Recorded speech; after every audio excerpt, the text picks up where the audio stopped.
E uma movimentação nos bastidores do Supremo Tribunal Federal busca isolar o ministro André Mendonça, relator das investigações que envolvem o Banco Master e o escândalo do INSS.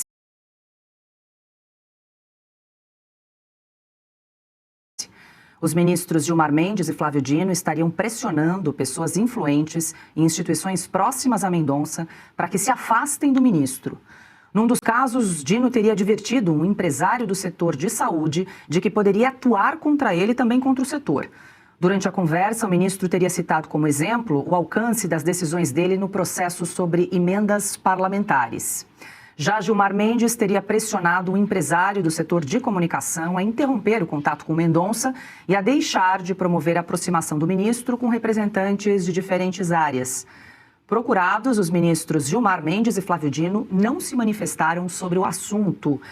Ludmila Lins Grilo, muito boa noite, seja bem-vinda. Lud, segundo a apuração aí do nosso repórter Christian Costa, essa ala aí do Supremo estaria de alguma forma confabulando para fragilizar os atos do ministro André Mendonça, que hoje conduz então dois dos principais inquéritos, casos no Supremo Tribunal Federal, o escândalo do Master e também do INSS. A gente lembra que o Gilmar Mendes pertence à mesma turma do ministro André Mendonça, a segunda turma do Supremo Tribunal Federal. Já o Flávio Dino está na primeira turma do STF. Muito boa noite. Boa noite, Paula. Boa noite, Augusto. Boa noite, Pioto, toda a audiência da Oeste Sem Filtro. Bom, esse comportamento, caso ele realmente tenha acontecido, é um comportamento digno de mafiosos. Você não espera outra coisa de um mafioso. Uma pessoa que tem poder nas mãos, tem ali a toga do Poder Judiciário, da maior corte, da mais alta na hierarquia do judiciário brasileiro, que a pessoa estaria se utilizando daquela toga para constranger, para assediar moralmente, para chantagear pessoas que teriam processos, teriam interesses em trâmite no Supremo Tribunal Federal.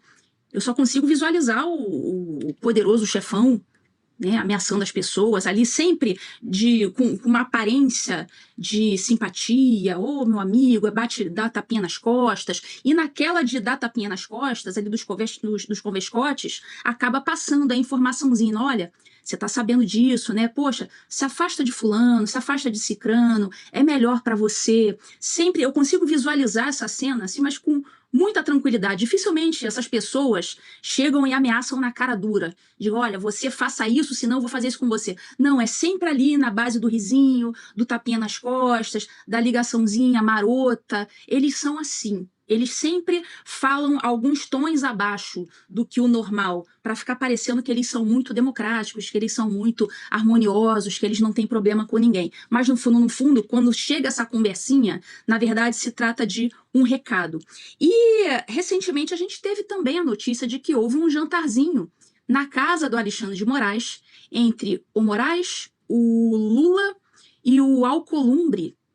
E inicialmente a imprensa divulgou que seria um jantarzinho para unir os ânimos ali, voltar a amizade entre o Lula e o Alcolumbre. O Alcolumbre estava muito chateado com o Lula, porque o Lula indicou o Messias, o Lula também estava chateado com o Alcolumbre, porque o Alcolumbre não deu força para o Messias, ele queria o Pacheco no STF, então estaria aquela briguinha e esse jantar seria para selar a amizade novamente. Mas eu tenho lá minhas dúvidas se o motivo realmente foi esse, um jantar para selar a amizade de Lula e Alcolumbre. Será que já não foi também, e hoje já surgiu essa informação, salvo engano, do Lauro Jardim, será que já não foi também para tentar tramar contra o Mendonça essa peça diferente que aportou no STF, agindo ali de forma, pelo menos até agora, agindo de forma independente, não deixando que os outros orientem como ele deve decidir? Porque eles estavam acostumados a mandar tudo ali, tudo ficava em casa, eles acobertavam tudo. E agora tem o Mendonça, essa peça, na visão deles, chata, que está atrapalhando os esqueminhas. Então agora eles vão ficar nessa, sempre tentando, provavelmente, arrumar um jeito de puxar o tapete do Mendonça. E que o Mendonça continue sendo firme na condução dos inquéritos, não se curvando a nenhum tipo de pressão, a nenhum tipo de chantagem. Então tá de parabéns o Mendonça, por enquanto, nessa condução, e que nada consiga atingi-lo, que ele continue firme. Adalberto Piotto, boa noite, seja bem-vindo. A Lud fez menção a uma apuração também do Lauro Jardim, que vai ao encontro também da apuração do nosso repórter Christian Costa, de que haveria ali uma ala no Supremo Tribunal Federal tentando fragilizar o ministro André Mendonça. E até queria trazer nesse jantar que o Lauro Jardim trouxe, foi no último domingo que ele publicou, onde estariam o Lula, o ministro Alexandre de Moraes e também o presidente do Congresso, Davi Alcolumbre. Houve uma atualização nessa reportagem ainda no próprio domingo, às 17h27, dizendo o seguinte: a assessoria de Davi Alcolumbre entrou em contato para afirmar que ele jamais tratou desse assunto e desconhece qualquer discussão nesse sentido. Portanto, a assessoria do Davi Alcolumbre correu para desmentir, para dizer que não tinha nenhuma interferência, ou enfim, nessa conversa que teria acontecido nesse jantar que a Lud fez menção. Boa noite. Boa noite, Paula. Boa noite, Augusto, Ludmila, a todos que nos acompanham. Então, eu começo por esse ponto, Paula. O Davi Alcolumbre, pelo menos, se deu ao trabalho de desmentir ou dizer que não foi tratado desse assunto, que ele não participou dessa conversa, ou pelo menos da conversa no momento em que esse assunto teria sido tratado. Porque, por exemplo, na reportagem do Christian Costa, e convenhamos, é algo gravíssimo, nós estamos falando de algo para lá de grave, por serem autoridades públicas, os dois gabinetes, estou falando do Dino e também do Gilmar Mendes, eles não têm o direito de não se manifestar. Eles devem se manifestar. Eles, nem que seja para negar. Se mentir ou verdade é problema deles, mas eles não podem não se manifestar. Eles não têm o direito de não se manifestar. Figuras privadas do dia a dia, pessoas comuns do dia a dia, essas não precisam se manifestar. E se você quiser alguma coisa, você vai à justiça. No caso de autoridade pública, não. Se ela está sendo denunciada, isso é uma denúncia gravíssima de que eles estariam tramando, obviamente, para fazer chantagem, pressionar pessoas a se afastarem do ministro André Mendonça, porque o ministro André Mendonça está com duas investigações que atingem, inclusive, membros do Supremo Tribunal Federal, convenhamos, se essas investigações avançarem, esse pode ser um desfecho, eles não têm o direito de não se manifestar. É gravíssimo que eles não se manifestem. É obrigação deles dizerem, darem a versão dos fatos, conforme eles têm. Porque essa denúncia está publicada na Revista Oeste, o autor está ali, o Christian Costa, apurou essa informação. Aí o Gilmar Mendes diz que não vai se manifestar, o gabinete não se manifesta, o Flávio Dino diz que não se manifesta. Neste caso, sejamos justos, e eu estou pegando só a média do que nós estamos vendo, o Davi Alcolumbre pelo menos deu a cara a tapa, falou, não tratei desse assunto. Se tratou ou não, se ele está falando a verdade ou não, bom, isso é um outro fato, mas ele pelo menos entendeu o peso da posição pública que ele ocupa e disse assim, não, esse assunto não foi tratado. Porque, no mínimo, também passa um recado dúbio para as pessoas que tiverem sido pressionadas de que, opa, talvez não seja tão grave assim. Quando dois ministros do Supremo têm uma informação como essa contra eles e eles não se manifestam, o que já era grave vira gravíssimo. Augusto Nunes, muito boa noite. A Lud fez menção a um clássico do cinema, Poderoso Chefão, que eu sei que você também é fã. Gosto muito. E tem alguns ingredientes aqui muito parecidos com ingredientes de máfia, não é, Augusto? Sem dúvida, coisa de mafioso mesmo. A Ludmila tem razão. Boa noite, Ludmila. Boa noite, Paula. Boa noite, Piotto. Boa noite a você que nos acompanha. O Supremo, nós já temos eles têm explicações a dar sobre o contrato fechado pela mulher do Moraes com o Vorcaro, sobre o que aconteceu no Taiaiá, envolvendo o ministro Dias Toffoli. E eles continuam acumulando crimes. Isso é crime. Juízes, ministros agindo politicamente, como políticos, transformando num partido da pior qualidade o Supremo Tribunal Federal. O Flávio Dino ele não se descola, por exemplo, do Maranhão. Ele continua interferindo na política maranhense. Ele continua agindo como um oligarca do Maranhão. Não há diferença entre ele e o Sarney. Se tiver alguma diferença, é para pior no lado do Dino. O Dino é pior, consegue ser pior que o Sarney. Agora, o Gilmar também não me espanta, e o Gilmar deve estar cada vez mais ansioso, porque 5 anos passam rapidamente. É o tempo que ele tem de sobrevida no Supremo Tribunal Federal. Já daqui a pouco, o homem do cafezinho chega mais tarde, ou não atende ao chamado dele, ele sabe disso. O Dino é um político comunista, que faz o que interessa, e eles estão agindo contra o André Mendonça por quê? Porque o André Mendonça está agindo corretamente, como um ministro deve fazer. É porque o André Mendonça pode chegar as tramóias e as bandalheiras feitas em que se meteram o Alexandre de Moraes e o Toffoli. É isso. O pecado do André Mendonça é agir corretamente. Ele está escancarando o lado apodrecido do Supremo. Agora, eu espero que a turma restante aí, né? Zanin, Fachin, Fux, Carmen Lúcia e... Cássio. Quem mais? Cássio. Cássio. Cássio é melhor do que Cá. Nunes Marques. Nunes não tem que explicar sempre que não tem parentesco. Vamos ver como eles agem. É escolher entre o bem e o mal mesmo. É a escolha mais fácil. O André Mendonça está agindo corretamente. Isso preocupa os mais desembaraçados, ali dos que agem fora da lei.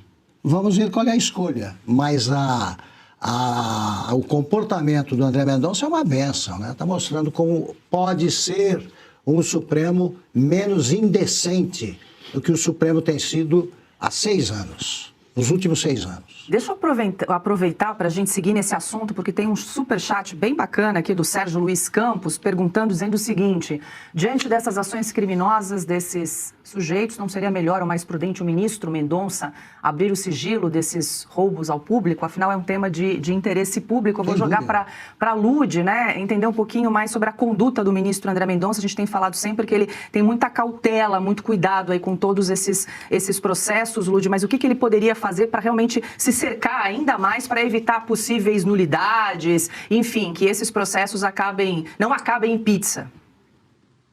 Então, Paula, não existe nenhum óbice legal a que um juiz não abra um conteúdo de um processo ou de um inquérito. Ele não vai abrir se estiver dizendo respeito, por exemplo, situações de intimidade, por exemplo, crimes de estupro, violência doméstica, esse tipo de caso que envolve a intimidade da pessoa, ou casos que não envolvam a intimidade, mas que ainda estão em andamento e se fugir, se a situação vazar para o público, aquilo ali pode frustrar de alguma forma a obtenção de novas provas, esses casos eles devem permanecer um sigilo. Mas nesse caso aí, eu não sei exatamente o que faz o André Mendonça. Ele talvez tenha alguma justificativa que a gente não saiba, mas a gente ainda não sabe exatamente por que ele está mantendo em sigilo. Ele poderia abrir, porque é o seguinte, tem certas investigações que se você abre a informação antes para a imprensa e o público fica sabendo, isso pode acarretar a fuga de alguém que está ali envolvido, mas não ali tão diretamente, ainda não chegou nele, mas ele sabe que vai chegar, pode ser que essa pessoa corra e vá, por exemplo, para a Espanha. Isso pode acontecer. Pode acontecer dessa pessoa, por exemplo, pegar os bens e ocultar, dar um fim em tudo. Isso pode acontecer também. Então, o sigilo serve para proteger a intimidade naqueles casos que eu falei, por exemplo, estupro, violência doméstica, esse tipo de coisa, e para proteger também esses vazamentos que podem levar a uma impunidade, a uma pessoa a se desfazer das provas que tem contra si. Não sabemos exatamente se o Mendonça está diante dessa segunda situação, porque se ele não está, ele poderia sim abrir, independentemente de estarmos no período eleitoral. Porque, veja só, não é porque a gente está no período eleitoral que você vai parar de investigar. Os crimes, eles continuam acontecendo, independentemente de você estar no período eleitoral ou não. Por exemplo, o Lulinha, ele fica falando o tempo inteiro, o advogado dele, estão vazando aqui coisa contra mim, que absurdo, estão vazando. Só que em nenhum momento entram no mérito, propriamente, do que está sendo discutido, dos crimes que estão sendo apontados ali, crimes graves, e que já tem elementos mais do que suficientes, a meu ver, até para uma denúncia. Então, o fato de estar na eleição, vai atrapalhar a eleição do Lula, mas ninguém tem nada a ver com isso. Então, não cometessem crimes, não se metessem em cambalacho. O fato de estar durante a eleição, muito pelo contrário, acho que é até um motivo maior para você liberar para o público saber, ter mais elementos concretos para conhecer o seu candidato, conhecer o entorno do seu candidato e poder votar de forma mais consciente. É muito pior você esconder provas porque é período eleitoral do que você lançar luzes sobre essas provas, justamente porque estamos no período eleitoral, mas independentemente de qualquer coisa, não importa, o crime, ele não deixou de ser crime porque estamos na eleição agora. Isso deve continuar sendo investigado, nada deve ser paralisado, tudo deve continuar normal. E se preciso for soltar essas provas a público, que isso seja feito, inclusive período eleitoral. O período eleitoral não pode ser motivo para você omitir alguma coisa ou acelerar uma investigação. Simplesmente a justiça deve continuar se comportando como se nada estivesse acontecendo. Não cabe à justiça ficar modulando as suas atitudes por conta de período eleitoral. Augusto. Olha, o Mendonça, ele sabe, ele certamente examinou tudo o que foi, todas as provas aí de crimes reunidas pela Polícia Federal. Ele saberá soltar isso aí na hora certa. O Mendonça, não nos esqueçamos, ele foi ministro da Justiça. Ele entendeu como é que funciona o mundo político. Ele já está no Supremo há um tempo razoável. Ele também sabe que o Supremo funciona como um partido político. No momento, ele detém trunfos que faltam ao Gilmar e ao Dino. É ele que sabe tudo que tem ali. Ele já aprendeu, sim, a lidar com essa turma. Ele vai saber fazer certinho isso aí. Ele solta no momento correto e vai soltar durante a eleição, claro. Red Silver, as panelas mais vendidas do Brasil e não precisa de óleo. Preste atenção nas imagens, daqui a pouco eu volto com uma super promoção. As panelas Red Silver são a solução para o seu dia a dia, porque fazem todo tipo de comida de uma forma mais saudável e sem usar nenhum tipo de óleo. Revestida com material antiaderente, ultra resistente que não gruda, promove um deslizar dos alimentos e não solta resíduos. São sofisticadas, leves, fortes e possuem um design elegante. A combinação perfeita para a sua cozinha. Red Silver é zero gordura, zero óleo, muita tecnologia e vai em todos os tipos de fogões. E o menor preço do Brasil. Atenção, porque o kit completo, kit família, você vai levar por 12 parcelinhas de R$ 72,25. E não para por aí, hein? Você ainda ganha de presente este jogo de facas de aço inox, investimento Red Silver e corte preciso. Nós vamos entregar na sua casa e hoje você não paga o frete. Então aproveite, corra. Você pode pedir através do QR Code que está aparecendo ou ainda mandar uma mensagem para o WhatsApp 11 97661 8704.